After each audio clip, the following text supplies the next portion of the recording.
En ons is by ons volgende stukkie versteekte goud. Wat ons wil deel vandag in Johannes 14 vers 6 is Jesus en Petrus by mekaar.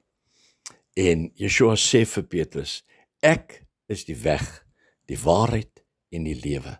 Niemand kom na die Vader behalwe deur my nie.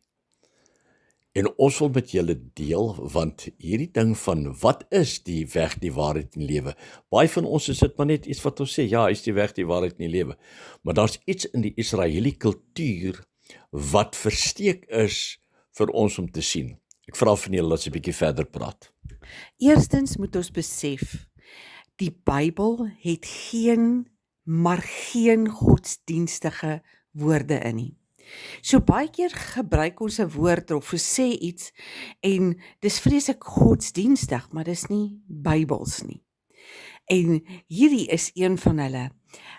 Wat ons sê, en ons het regtig eintlik geen benul nie, maar as ons kyk na die Israeliete wat heel aan die begin uit Egipte trek en deur die Rooi Rietsee trek en op 'n stadium sê Vader vir hulle bou 'n tabernakel, sodat ek saam met julle kan wees, saam met julle kan fellowship.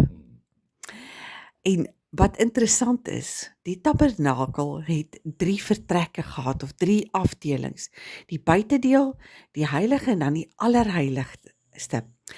En ons het 3 ingange nodig. En dit is wat hierdie name is. Die eerste een is die weg, die tweede een is die waarheid en die laaste een is die lewe, waar Vader se teenwoordigheid is. So, waar hy vir hom sê, ek is die weg, die waarheid en die lewe. Onmiddellik, Petrus weet presies, want hulle het almal die tabernakel geken, hulle ken tog die name van die tabernakel, dit was ook in die tempel, wat hulle toe by was.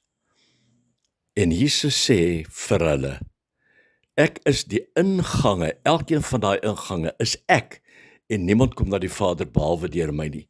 En hier is net nog ietsie, wat Yeshua onpopulêr maak by die volk, buitekant, omdat hy eis hierso, hy maak die stelling, dat ek is die ingange in die tempel, tot in die allerheiligste, ek is die weg, die waarheid, en die lewe, en niemand kom na die Vader behalwe deur my nie.